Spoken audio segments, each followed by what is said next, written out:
Oh Sabah, apa yang kau buat? Oh Sabah, apa yang kau buat? Banyak kali kami sudah cakap, tapi satu pun kau tak peduli. Oh Sabah, apa yang kau buat? Biar aku lah yang first nyanyi lagu ni, walaupun sumbang. Okay guys, jadi aku rasa kamu tahu lah kenapa aku buat lagu tu tadi.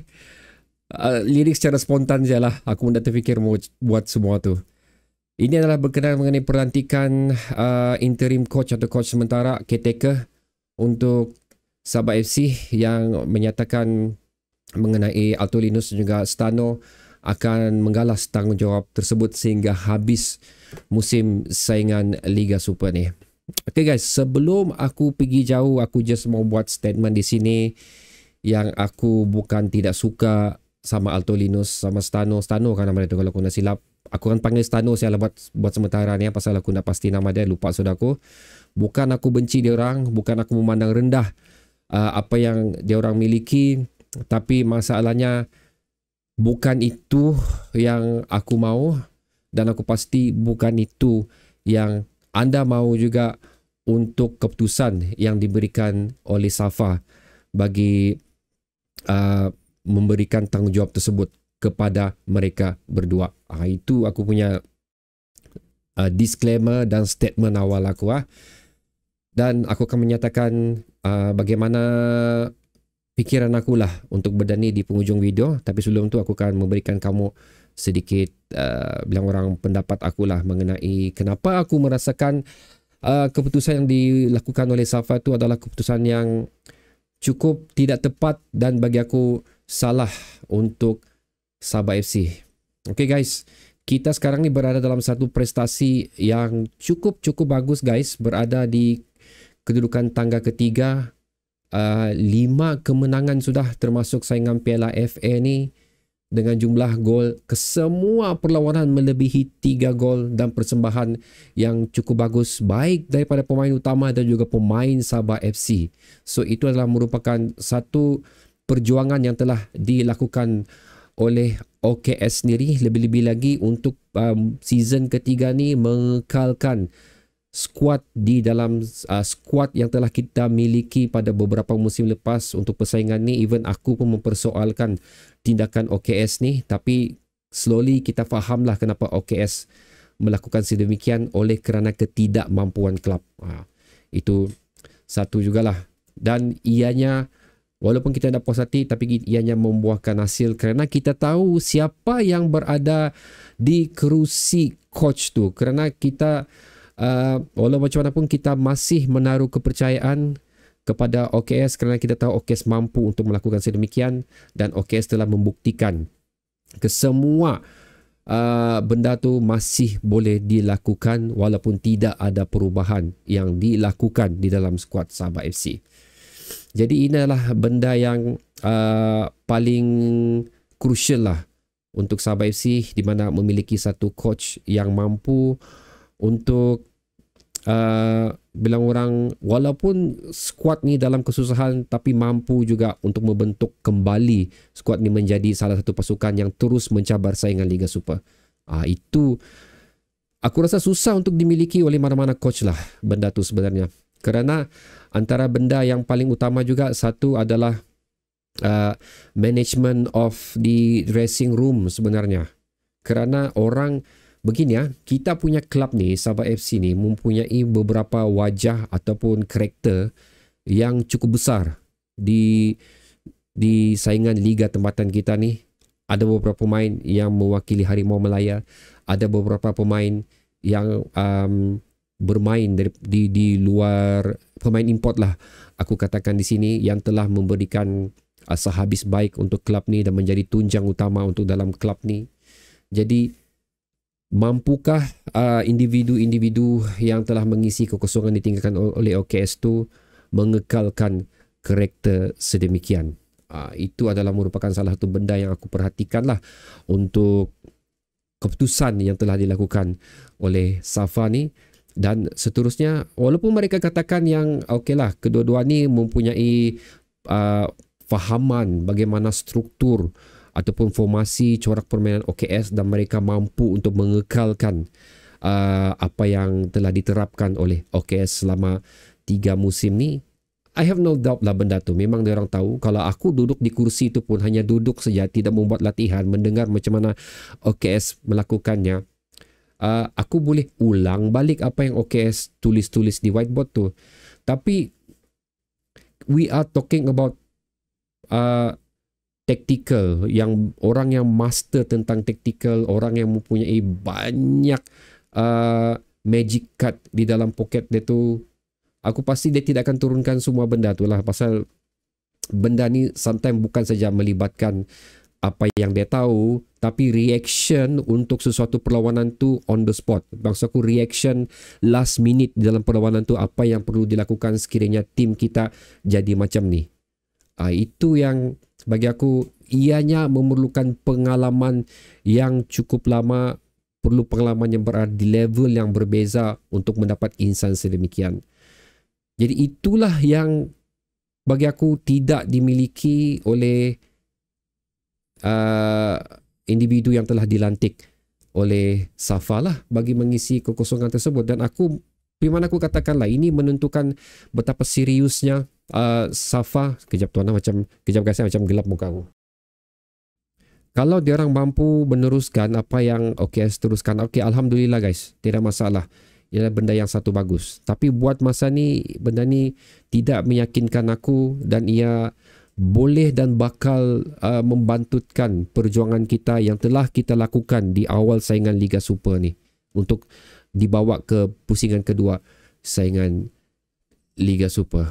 Itu. So, macam mana aku cakap jugalah, untuk kita bersaing di pencabar top 3, kita tidak cerita top 5 lah sekarang, kita cerita top 3 sekarang. Pasti kita berada di tangga ketiga, memerlukan satu individu yang mempunyai credibility yang cukup bagus untuk mengemudi squad kita ni. Pasal sekarang ni, terus terang aku katakan, tipu lah guys, mesti ada perasaan demotivated di kalangan pemain Sabah FC sekarang ni di atas keputusan yang diambil oleh Safa yang memberi tamparan hebat untuk OKS. Kerana kita tahu, anda tahu ada beberapa pemain telah meluahkan sendiri perasaan yang mengatakan OKS, you deserve better. OKS patutnya dilayan lebih baik daripada ini. So kita tidak boleh jangkalkan yang ada melibatkan emosi di sini. So kemungkinan besar motivation player pun akan terlibat juga di dalam perjuangan terakhir untuk perjuangan pusingan kedua saingan Liga Super ni. Dan aku tidak pasti sama ada ia akan memberikan impact yang besar untuk mereka ataupun tidak. So sebelum ni nama-nama seperti Nizam Jamil naik, itu adalah begini ya. Kalau aku sebenarnya ada plan, sekiranya Sabah FC belum lagi, sekiranya Safa belum lagi mengeluarkan siapa yang layak, siapa yang mereka inginkan, aku telah membuat aku punya list A, B, C. A aku mau, B okey lah, C memang aku tak mau. Di mana, minta maaf sekali lagi, ini adalah pendapat aku saja. Aku bukan memandang rendah individu tersebut.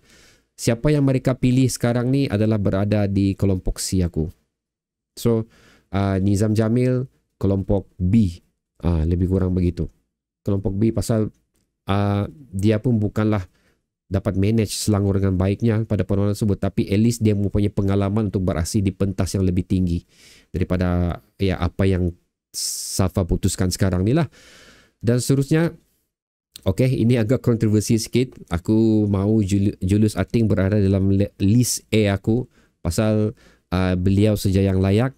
Ada yang sebut Tan Cheng Ho, ada yang sebut siapa lagi, Nafuzi. Tapi again, firman aku katakan, Tan Cheng Ho, Nafuzi tidak akan beraksi di saingan Liga Super lagi, kerana mereka bakal menjadi akan menjadi di dalam tim Avenger untuk TMJ.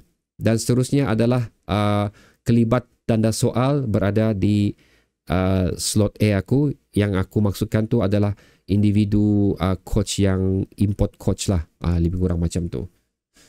Jadi aku agak kecewa dengan keputusan ni, kerana sekali lagi ia menggambarkan berapa ketidakseriusan manajemen Safa untuk menentukan hala tuju Sabah FC.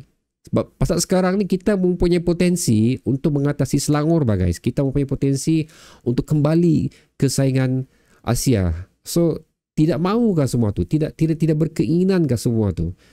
Macam tu. Sekali lagi aku katakan, untuk berada di posisi tersebut kita perlu seorang individu yang mempunyai CV dan juga karakter yang cukup bagus untuk meneruskan perjuangan OKS ni. Jadi aku berasa agak kecewa jugalah dengan keputusan yang diberikan oleh Safa sekarang ni. Sekali lagi, aku ulang sekali lagi, menunjukkan ketidakseriusan mereka untuk klub Sabah FC ni. Tapi untuk macam mana aku katakan tadi, ini di penghujung video saya ni aku menyatakan perasaan aku pula. Aku bukan Player FC, aku bukan OKS FC, aku bukan Roman Makado FC, aku bukan Jilton FC, aku bukan mana-mana pemain-pemain lain FC lah. Aku adalah penyokong Sabah FC, itu yang paling utama bagi aku, barulah jatuh kepada siapa-siapa yang berada dalam klub tu. Jadi dengan keputusan yang telah dilakukan oleh Safa ni, melantik kedua individu tersebut selaku pengemudi Sabah FC, ianya muktamad lah, lebih kurang begitu. So walaupun aku tidak berpuas hati, tapi I have to respect the decision that they made. Dan aku menaruh kepercayaan lah dengan dua individu yang telah dipertanggungjawabkan untuk menjaga dan menerajui Sabah FC bagi perlawanan pusingan kedua ni. Dan aku memberi, sekali lagi macam aku sudah cakapkan, memberi kepercayaan kepada mereka buat masa ni until the result come. Untuk perlawanan yang seterusnya di sana aku akan start balik lah.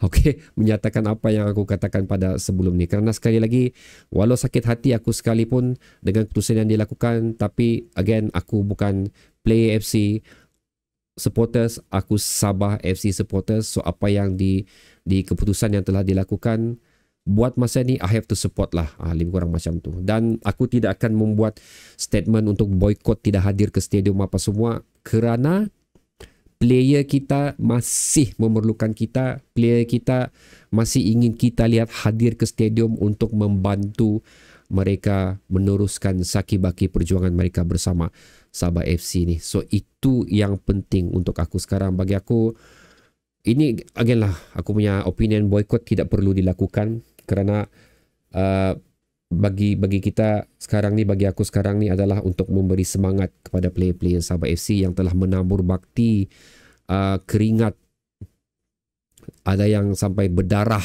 untuk Sabah FC ni. Itu yang kita kena pandang sekarang lah untuk Sabah FC. Again, until result yang kita inginkan tidak kita miliki, aku akan kembali bersuara lah untuk aku boleh katakan kepincangan keputusan yang telah dilakukan lah. Lebih kurang macam tu. So, okay guys, again, kalau benda-benda macam ni memang video ni akan menjadi panjang. Dan of course, seperti biasa, memang banyak lagi benda aku mau katakan mengenai ketidakpuasan hati aku mengenai keputusan ni lah. Jadi anda pula bagaimana guys? Letakkannya di ruang komentar di bawah. Again, kalau kamu sakit hati sekalipun, tapi jangan menggunakan kata-kata kesat, jangan mencaci maki lah di ruang komentar di bawah. Komen dengan waras, komen dengan penuh ilmiah. Itu yang aku minta daripada anda. Berjumpa lagi di video seterusnya guys. Assalamualaikum.